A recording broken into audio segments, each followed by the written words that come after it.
asalaamaaleykum mbokku téléspectateur yu M-Media TV ñu ngi leen di nuyu di leen ziar bu baax a baax di leen wax ne ñi ngi file ci Thiamène Kayor ci fi nga xamante ne moom la ñuy distribuer li nga xamante ne moom mooy semence bi donc ngeen àndoon ci ak seen équipe M-Media TV fas yéene dugg si biir xool ñi nga xamante ne ñoom ñoo ŋànk commission gi lee pour seq ak ñoom laaj ak tontu ci li nga xamante ne moom moo jëm si wàllum njoxem gerte gi parce que gis nañ ne depuis démb ba léegi ñi ngi ci mais xaw na am yenn échange yoo xamante ne amoon na fi donc ñu fas yéene dugg si biir xool li nga xamante ne moom moo waral échange yooyu noonu ñu waxtaan ceeg ñi nga xamante ne ñoom ñoo ŋànk li nga xamante ne moom mooy commission bi lee asalaamaaleykum mbokku téléspectateurs yi comme ni ngeen ko gisee ñu ngi nii ak chef du village El Hadj Ousmane Thiam papa gannaaw bañ la nuyoo ñu laaj la li nga xamante ne moom moo xew fi tey muy séddaleem gerte gi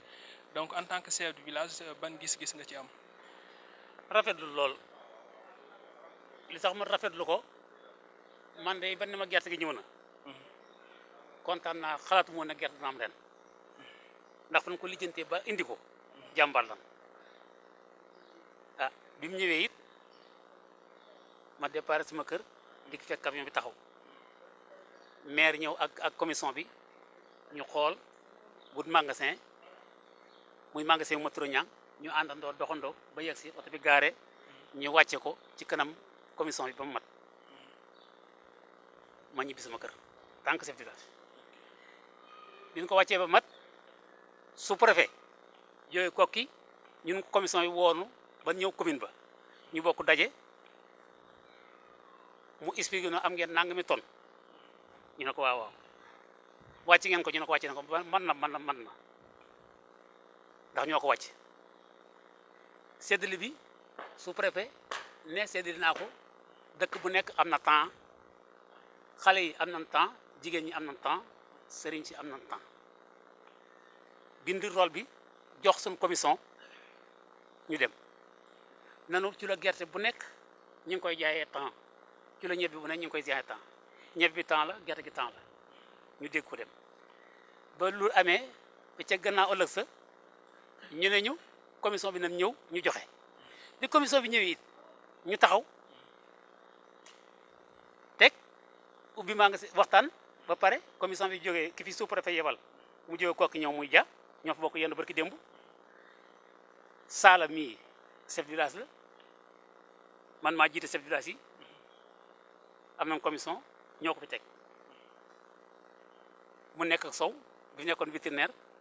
Sow dem na ja ak sous-préfet teg ko fi mu nekk su ndaw lu baax loo xam ne lu wucc ayib la man de nee naa ko soo kokkee président de la république loo def day na ma ndax maa la yónni kon nag li am solo moo di bi démb ba ñu commencé démb chef village yi ñëw chef village bu nekk fay na poids am jox nañ ko yóbbu na këram man mii di waxante yow man tant que chef village Thiamène joxe naa sama poids fay naa jël naa yóbbu sama kii war a jox sama njaboot kon nag gàcce ngalaama commission bi man daal wax dëgg yàlla kontaan naa ci ñoom ni ñu liggéeyee kontaan naa ci ni ñu def. donc ñu laaj la tuuti rek foofu parce que dañ dégg ci sa biir wax nga ne gerte gi ñëw na te xaaroo leen ko woon ndax xam naa ne situation dëkk bi ni mu demee rek waaw kay kenn xaarul woon ne dinañ am semence pour man donc ci biir loolu est-ce que am na changement ci li ngeen daan jot wala am ko changement li ñu daan jot presque amu ko ndaxte li ma gisoon daaw 3 kilos laa fi joxe ren 3 kilos la ma wax joxoon naa ko joxe kon nag wax dëgg yàlla man yaakaar naa changement amul foofu prix bi nag li doon daaw wuti naag ren 275 daaw ren 350 ñeb bi kasaalika naka noonu daal ren ci gerte gi 34 tonnes yi mu am moom la amoon daaw ñeb bi daal moom moo am 30 tonnes te moom ëppoon na loolu daaw noonu daal laa ko gisee te mi ngi nii wàcc ba ni wàcc ñeb bi Saala téléphoné na ma fekk maa ngi woor muy timis ma ne ko chef village di wax dëgg yàlla maa woor su ma dogee dinaa ñëw mu ne ma comme que kii ma ne ko nekkal ma fi su doon te préféré yónni di yokkal ma fi su doon te góor la yónni nekkal ma fi ndax doy nga ma lu mu def foofu maa ko def man doy na foofu sama place su ma dikkee dinaa signé ne wàcc na ba ma ñëwee ci suba su ma seetee mu ñebbe ji man na am na waa yu jóge Louga di seet affaire gerte gi ñebbe ji seet na ko ba ne man na ba ne baax na ñii itam ñu wàcce ko ne man na tant que commission ak chef de village foofu laa mën a yem li am solo moo di nag gërëm naa yàlla gërëm yonti yàlla Muhammadu gërëm président de la république ak équipe am lii mënu ma defal en tant que chef de village Thiamène sant naa ko ci ba ci kanam yàlla ku sant man sant naa man chef de village ndax li ma defal man xam naa ngeen baal ñu àq baal man jaajëf ni ngeen ko gisee ñu ngi woon ak chef de village bu Thiamène El Hadj Ousmane Thiam dégg ngeen li mu wax ci li nga xamante ne moom mooy gerte gi donte ne ñi ngi dund situation yi difficile jamono yi ci biir réew mi waaye nag teewul ñoom li nga xamante ne moom lañ daan jot moom lañ jot ren donc liñ ci noté tuuti rek mooy ñebe ji daanaka lañ ci daan jot jotuñ ko ren loolu tamit peut-être dinañ ko comprendre ak situation bi nga xamante ne moom lañ dund jamono ji te dinañ fësal tamit li nga xamante ne wax na ko ci wàllu commission bi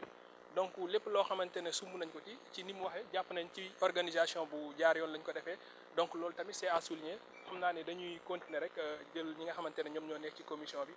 waxtaan ak ñoom. comme ni ngeen ko gisee ñu ngi fii ak le représentant du maire muy Elimane Ka Elimane gannaaw bañ la nuyoo ziar la ñu ngi lay dalal ci M-Media TV di la laaj yow en tant que représentant pour maire nan nga gisee li nga xamante ne moom mooy séddaleem gerte bi nga xamante ne door ngeen ko depuis démb ba léegi.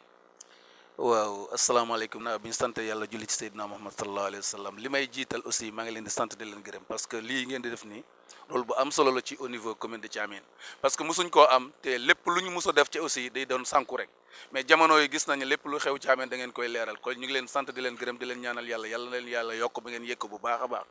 aussi di rafetlu tamit seen taxawaay ci dëkk bi parce que gis nañ lépp depuis ci sem bi ak lépp yàqu-yàqu bi yëpp wanee ngeen ko aussi comme d'une manière bi ngeen ko war a wonee li ngeen di wax ne nag ci affaire séddale gerte bi gerte gi commission bi ñu doon teg niñ ko doon tegee pendant 5 ans derrière man maa ci doon nekk en tant que premier adjoint au maire Elimane Ka kenn mësuma ci remplacer te ñi mu ci doon àndal ba léegi ñu ngi fi ñoom tonton Lamine ak ñoom Sala laa ci doon àndal ak ñoom Thiam kon li ma doon gis ba léegi moom laa doon gis sous-préfet moo nekk les présidents maire moo nekk premier membre jeunesse GPF représentant de chef de village ñëpp ñu ngi fi kon amu ci kenn ki nga xam ne ki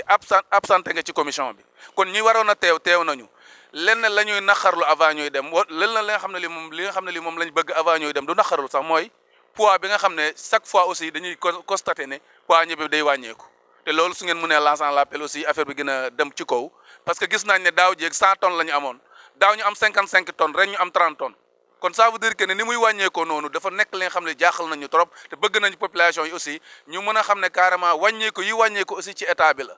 mais ñu ngi sàkku ci état bi aussi nañu bàyyiwaat xel waa Thiamène ñu xam ne population Thiamène at bu nekk day gën a yokku te ñoom ñu ngi wàññi ci wàllu ñebe bi ci wàllu gerte bi soo xoolee daaw amoon nañu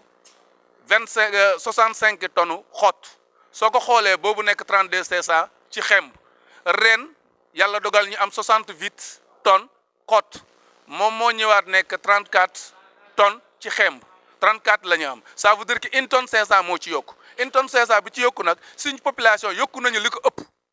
moo tax poids bi mënut a figurer yokku poids bi mënut a figurer ci au niveau village yi parce que li amooy yokku ak population yi gerte gi yokkuwul lu tollu noonu kon ça veut dire que ne ñu ngi leen di wax ne yokku boobu am na ci wàllu population bi te gerte gi aussi yokku bi melul noonu kon ñu ngi plaider ci état bi nañ jàppale wax dëgg yàlla mu gën a leer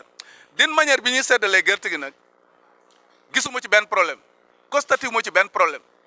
parce que képp ku war a jot nga ci anam bi nga ko war a mën a jotee depuis démb libre nañu démb 30 villages ak lu topp tey bu ñu xëyee ci la ñuy xëy xanaa kay aussi ñàkk a teel a ñëw mooy suñ problème gerte gi ndax qualité na wala du qualité am nañ ci yaakaar parce que gerte bi LD la kon ça veut dire que ne am nañ yaakaar ne gerte gu baax la ci wàllu qualité Diop ñëw na fi waa agriculture xool na ko seet na ko bu baax macha allah mu ne baax na te gerte gi gaaw a ñor la kon ñu ngi rafetlu gerte googu comme nañ ko indee au niveau Thiamène te bëgg nañu aussi collaborer ak ñoom toujours ñu indi gerte gi gaaw a ñor parce que ñun fii au niveau Thiamène suñu nawet ñaari weer la te ñu indilee gerte bu ñetti weer loolu daf ñuy pénaliser kon loolu mooy li nga xam ne lii ci wàllu qualité gerte gi. ñu ngi wax tamit aussi le sous-préfet de l'arrondissement moom moo def chaque année day déplacer ñëw fii ci commune Thiamène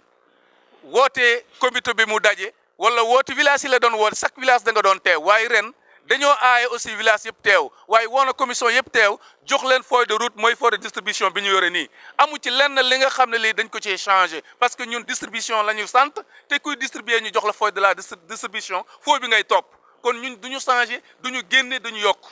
kon foog mu leer ci aussi ci kanamu askan wi. wax nga lépp dañ lay sant di la gërëm ci li nga xamante ne jot nga koo leeral xam naa ne ñu bëri buñ ko déggee tey dinañ gindee ko ci yu bari parce que rumeur bi bari na coow li bari na nii la waroon demee naa la waroon demee comme ni nga ko waxee tamit jàpp naa ne dina dugg ci seen nopp te bu boobaa danañ mën a am compréhension bu baax a baax ci li nga xamante ne moom moo xew fii léegi ci ceetalem gerte gi donc xanaa di la sant di la gërëm daaw bañ la nuyoo yow yaay représentant sous-préfet yow tamit ana ban taxawaay nga am depuis démb ba léegi ci mbir mi la. waaw asalaamaaleykum mbokk yi ñu ngi leen di nuyu kenn ku ne turam ak santam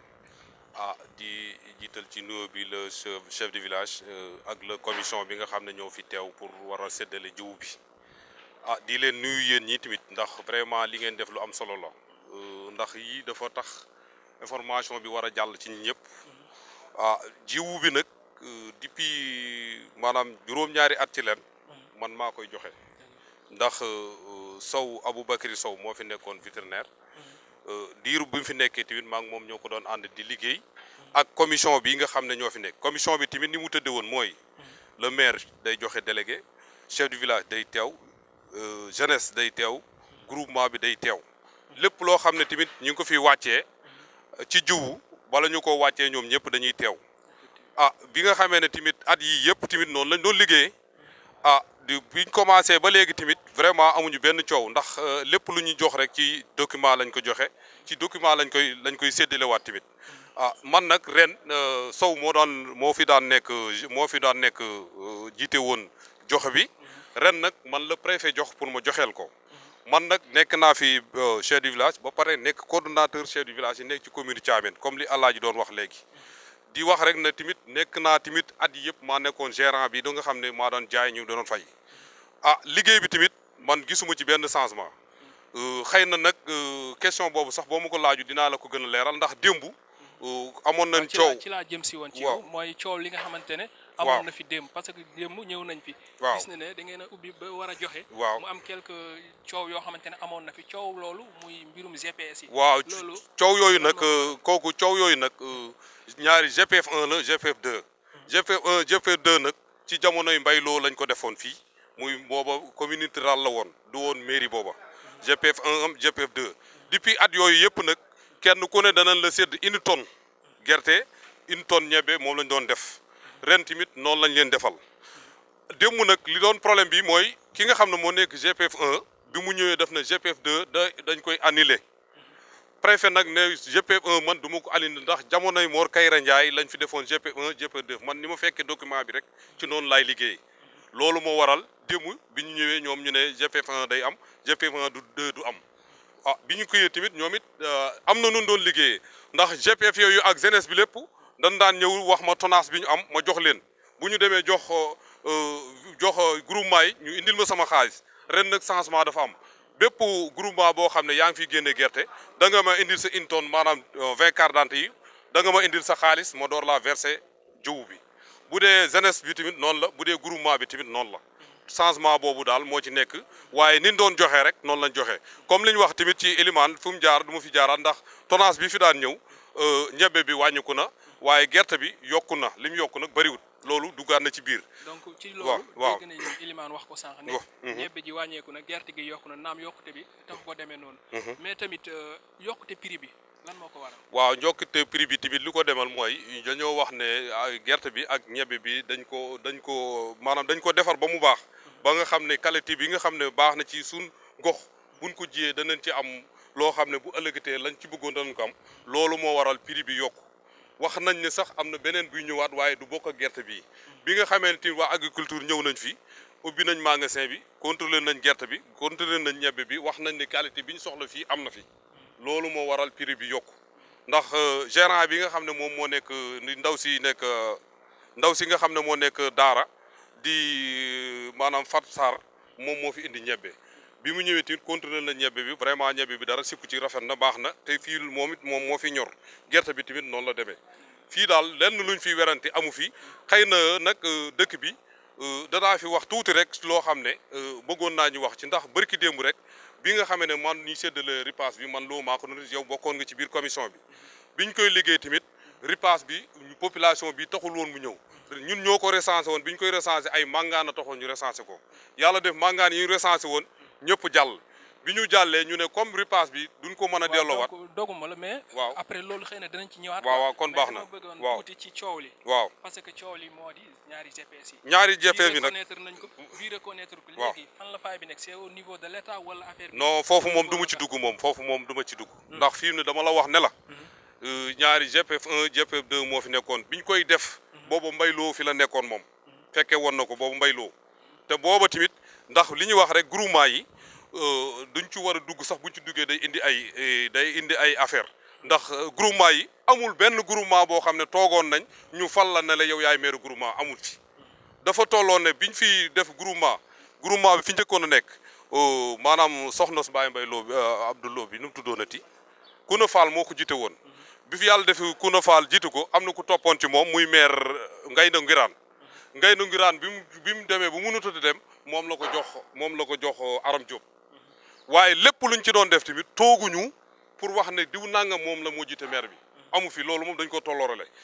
beneen bi ci topp mooy GPF 1 GPF 2 tamit biñ koy def boobu Mbayloo mi ngi dund boobu Mor Kayre benn sous préfet bu ñuy wax Mor Kayre Ndiaye moo fi nekkoon préfet bii tamit am na ku doxoon ci digganteem ak moom bi mu ñëwee tamit lam fa fekk ca loolu la continuer Talla Ndiaye Talla Ndiaye moo fi doxoon après Talla Ndiaye sous préfet bii moo ci topp bi mu ñëwee tamit lam fekkoon ci document bi rek ci loolu la demee beneen bi ci topp mooy am na loo xam ne sédd nañ ko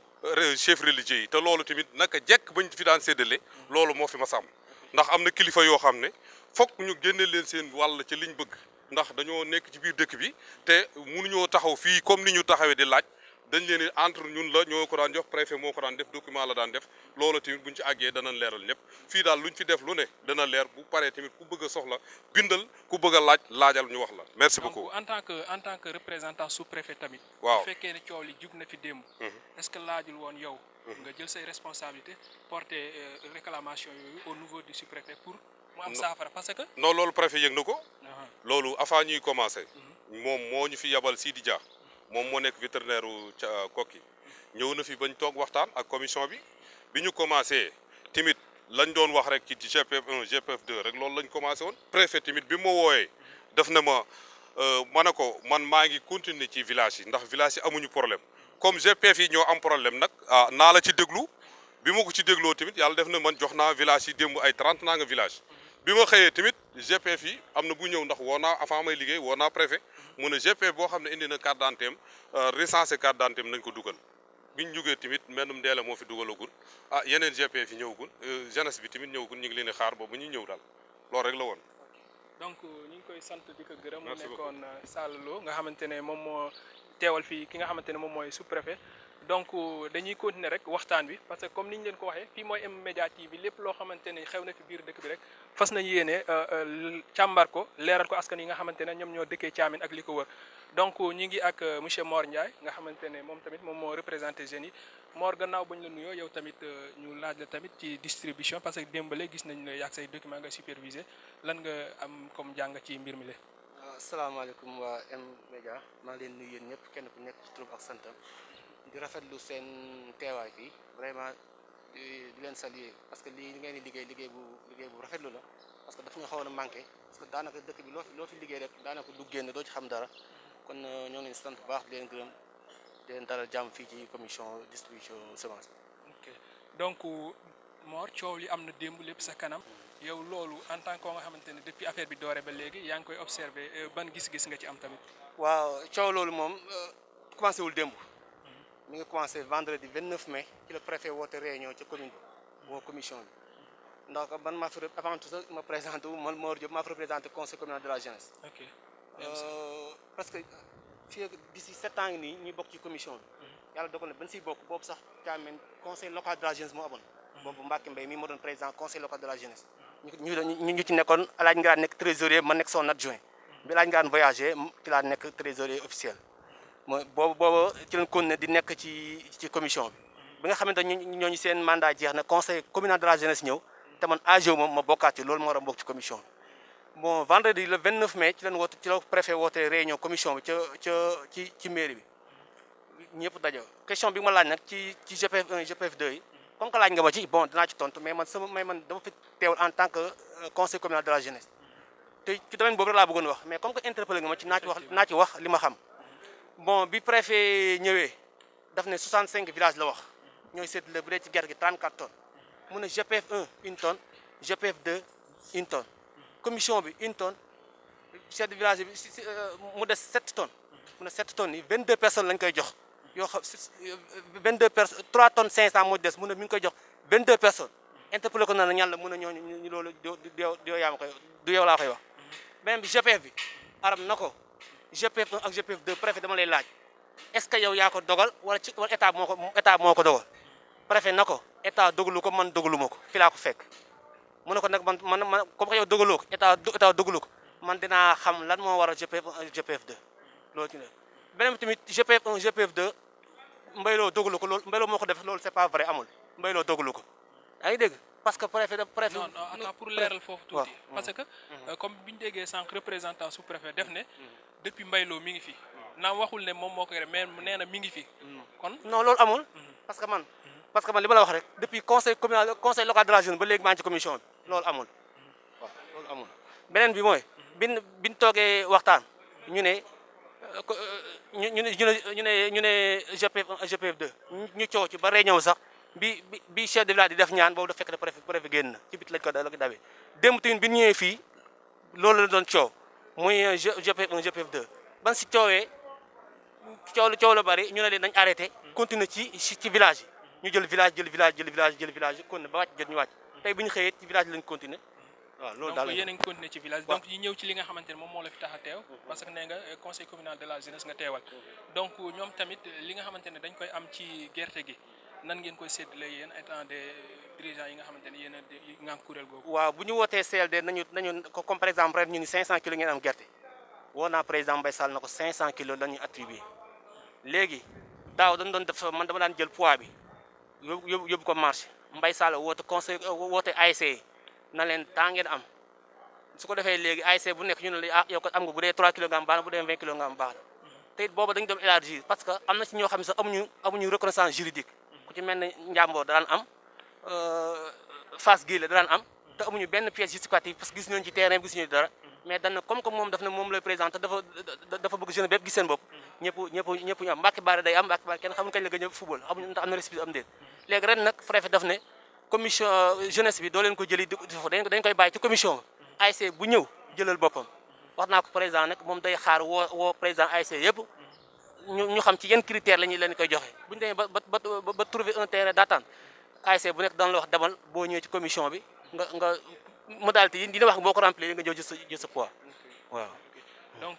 dañu lay sant di la gërëm Mor en tant que nga xamante ne moom mooy représentant de la conseil communal de la jeunesse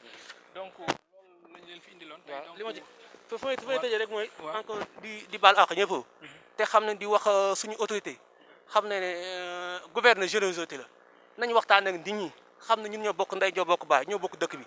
yaa ngi dégg kenn ku nekk sa dëkk amoo lu fi nga dëkk te dëkk bi ñun ñoo ko bokk ñun ñoo ko mën a defar suñu bopp kenn mënuñu ko defaral du ma sàmb du ma demb nañ bokk ndey bokk baay bokk boole liggéey xam ne lii du may kenn lii bu la joxoon 34 tonnes yi balaa déwén mu jeex nga nekk ci leneen parce que biñ juddoo ba léegi ñu ngi dund te incha allah distribution bi day jeex dañu continuer dund kon li gën a rafet mooy rafetal ko mais nañ bàyyi ku ci am nombal tànk yaakaar ne yaa le monopole du pouvoir loolu mënul nekk nañu waxtaan bokk ndey bokk baay wasalaamaaleykum wa rahmatullah waxtaan bi ak monsieur Mbacke Mbaye tamit moom it citoyen te depuis affaire bi jóge moom it ci commission bi la bokk mu am ci taxawaay bu ràññeeku gannaaw bañ la nuyoo yow tamit ñu gis la ci affaire bi nga am ci taxawaay bu ràññeeku donc ban point de vue nga am par rapport ak séddale bi nga xamante ne moom moo fi am démb ba tey. waaleykum salaam ñu ngi leen di fay nuyoo di rafetlu seen teewaay fii M-Media TV ci ngeen rafetlu li ñu def parce que activité bu mel nii bu ñu ko dee def ci dëkk bi ngeen nekk en tant que presse locale di ko relier ba ñi nga xam ne jot si wuñ fi mën a jot information yëpp vraiment lu ñuy rafetlu la lu ñuy saluer. donc mooy li ma doon wax sànq yaa ngi fi woon démb ba léegi bu coow amee xam nga bu coow amul xam nga bu fekkee ne tamit am na loo xamante ne lu ñu war a joyanti la xam nga donc ci yooyu yëpp loo ñu ci mën a tënk rek loo xamante ne mën nañ see sukkandiku pour xam ne affaire bi jaar na yoon wala jaarul yoon. ah alhamdulilah damay wax tuuti précédemment lu jiitu commission bi taxaw ni su ma waxee mën naa ni damay wax en toute connaissance de cause ndax am na 7 wala 8 années yoo xam ne man membre commission d'office laa woon parce que man maa nekkoon président conseil local de la jeunesse après loolu bi ñu falee conseil communal de la jeunesse man ma âgé génn commission bi continuer di dox na mu daan doxee pratiquement bi ma dikkee benn changement laa fi fekk mooy GPF 1 ak GPF 2 te li tax may mën a nangu ne changement la ci autorité administrative bi laa déggee ci lamiñam mu ne moom fii la ko fekk te fii la koy bàyyi du ci yokk du ci wàññi à part loolu ni mu daan fonctionner depuis 7 ans ma fi nekkoon ak léegi fonctionnement bi changé wul même membre yi la bu ma ne même membre yi du nekk même personne yi mais même cible yi la jeunesse femme responsable chef religieux ak OCB yi tout ñoom ñoo daje nekk commission de distribution bi préfet nekk président bi ñu daan demee rafetoon na ba tey dafa rafet xëy na léegi bu fekkente ne am na benn coow bu ci am mooy GPF 1 GPF 2 te li ma ci wax mooy autorité bi comme ci moom laa nangoo li ma dégg ci moom laay gën a gëm ci li ma dégg ci nit ki nga xam ne nekkul autorité nee na moom da ko fee fekk te li fi fekk loolu lay diwéer kon consensus amoon na ba mu amoon kon bu demee ba ci biir ñu bëgg a waxaat ne man maa nangu woon maay bañ loolu lu ma xam ne lu may rafetlu mënut a nangu dara ba yàgg bañaat loolu rafetlu ma ko mais daal ci cadre defar la woon comme defar la woon nañu ko continuer defar rek ndax dëkk bi ñun ñoo ko bokk ku ñu joxoon 34 tonnes yi ne ko yaa ko ne la yaa ko moom da koy séddale askan joxuñu ko xar yi joxuñu ko fas yi nit ñi lañ koy jox comme population yi lañ koy jox boo dee ne da ngay jàpp ne population ñoo la fi nekkal bu accès ci ñoom rek da nga wax alhamdulilah àgg na ci cible ñu sant ci état bi aussi ndax subvention bi certifié la ñebe bi certifié la arachide bi certifié la état subventionné ko à 200 kilos gerte gi 200 kilos ñebe bi 350 gerte gi vraiment ñu ngi sant état bi aussi di wax ni man aussi du membre d'office ci commission bi mais personne ressource la ma copté parce que xam na ne maîtriser naa ko en plus am naa jot bi am naa temps bi moo tax ma ñëw di leen jàppale mais jàppalu ma leen pour au retour ma séntu ci dara déedéet dama jàpp ne am na lu ma war a apporter sama communauté danaa ñëw jàpp ci en tant que citoyen en tant que acteur bi nga xam ne xam na ci li ñuy def loolu de sama moom lu bari donc comme ci biir loolu comme ni nga ko waxee nee nga yow xam nga ci lu bari donc lan moo waral boobaak léegi ñuy nangu ñaari GPF yi di dem ñu dew ba démb ñu ne ñaari GPS yi dootuñ ko nangu fii. non am na loo xam ne problème mu personne la problème personne nag man du ma ci sori li ma la wax mooy li autorité bi wax loolu laa mën a dégg sous préfet moom moo toog réunion convoqué comité bi wax ñu soulever problème boobu mu ne problème mu GPF 1 ak 2 fii laa ko fekk te loolu laay wéyal waxu sous préfet nag man du ma ko contesté comme man duma membre bi te moom mooy président comme moom mooy président te nii la doxee te nee na moom nii la koy doxale xëy na mën ngaa wax lu la ne lii la ci neexul xëy na am na benn lecture bu ma ci amit bu fekkonte ne cohésion bi nga xam ne moo war a am ci commission bi am na sous préfet du décider dara à leur insu war na balaa décider dara dana leen laaj seen avis ba pare doog a jël décision effectivement parce que gestion participative la ñu wax surtout ci collectivité locale kon xëy na ñoom commission bi am na ndoxin boo xam ne taxawaay boo xam ne taxawee woon ko moo tax sous préfet à leur place mu jël décision te décision autorité ok donc ñu ngi koy sant di ko gërëm mu nekkoon Mbacke ma nekk quelqu'un boo xamante ne tamit comme ni mu ko waxee yàgg na ci affaire yi donc yoon la bu ñu ñëwee fii ñu waxtaan ceeg moom laaj ko tamit point de vue bi nga xamante ne am na fi donc comme ni ngeen ko xamee rek ñu ngi fii nii ak ànd ak seen télévision bi nga xamante ne moom mooy M-Media TV ni ñu leen ko waxee woon ci début bi noonu lañ continuer di ko waxaat ñun ñi ngi nekk ci seen i disposition lépp loo xamante ne war nañ koo joxe muy information boo xamante ne day soxal askan wi ñun pare nañ pour joxe koor si am donc ñu ngi invité waat ñëpp pour ñu jàpp ci combat bi nga xamante ne combat citoyen la quoi donc ñu continuer waat rek ci biir. jàmbaari tur ñangook baykat bay mboq bay dugub ñu dundee naaj bi di tàng ñuy seetu taw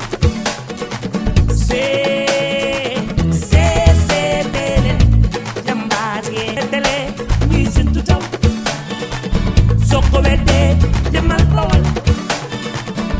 mbaa nga dem ba wàllu mbuuj ak waa GPF 2 donc ñoom tamit ñu ñëw fi war a jël si li nga xamante ne moom mooy seen wàll ci gerte gi gannaaw bañ leen nuyoo ziar leen bu baax a baax di leen laaj yéen tamit nan ngeen ñëwee ak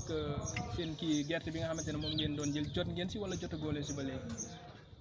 waa ñoo ngi leen di nuyu yéen ñëpp di nuyu waa Thiamène aussi di nuyu suñu naatangoo jigéen yi nekk ci Thiamène bi yëpp c'est vrai ñun waa GPF 2 boo gisee GPF 2 tamit ab regroupement de GPF la 78 GPF ñu dëppee suñu bopp ànd suqali Thiamène ci jigéen ñi ñoom ñoo ñëwoon tey di jël seen quota ci semence yi ñu joxe tey ñeente donc comme ni nga ko waxee da ngeen ñëwoon pour jël seen quota en tant que ay jigéen quota boobu bu ngeen ko jotee tey da ngeen pare pour dem sur le terrain dem bay wala nu ngeen nam ma def ak moom. waaw d'habitude nag buñ ko mësaan jël ba pare dañuy oote réunion chaque présidente de chaque groupement bu ko defee ñu xool naka la ñuy def nan lañ koy séddalee wala toolu commune la ñuy jël wala leneen parce que chaque année noonu lañ daan def quoi. donc comme ni nga ko waxee nee nga 78 groupement GPF ngeen dajale mu nekk benn bi nga xamante ne moom ngeen fi teewal tey 78 boobu ñaata tonnage ngeen am ci li nga xamante ne moom mooy gerte gi. waaw tey ñoo ngi am 1 tonne seulement 1 tonne lañ am si gerte bi donc ñebe bi xëy na ñëwagul daanañ ko am tamit mais ren moom 1 tonne rek la ñu am 1 tonne la ñu génne saret bi ngeen gisoon sànq moom mooy tàmbalee woon roñ après bu ñëwaatee jëne dafay jël beneen deuxième tour. ok mais 78 regroupement est-ce que 1 tonne tamit tuuti wu ci wala. waaw xam nga toujours moom c'est insuffisant mais nag xëy na nit tamit bu fekkee ne dañ la jox da ngay jël sa morom jël parce que noonu la demee daal donc mais loolu xëy na mën na doy pour ñu mën a bay suñu bayee rek xam nga boo amee tuuti daal nga gën ko ful mu gën a rek si loolu moo gën a am importance ñu jox la lu dul jeex lu dul xaaj te doo ko mën a téye quoi ñun doylu nañ ko te 1 tonne bi incha allah rabbi dinañ ko utiliser comme il le faut incha allah. utiliser comme il le faut mbaa duñ dem ba un certain moment ñu leen dégg ci ay coow parce que 1 tonne ak 78 GPF tamit séddale ko dina doon liggéey bu compliqué de. non je ne pense pas que mu am coow parce que ñun au moins xam nga nit ki su fekkee ne da ngeen a bokk gis-gis ngeen ànd te yéen ñëpp ngeen am même objectif je pense que ne su fekkee loolu dëgg na ci ñun du am benn coow ah bii mooy suñu 3e année mosuñu am benn coow te gëm naa ne duñu am coow incha allah parce que ñun ñoo bokk ndey bokk baay gisuma fi benn coow bu ñuy am incha allah.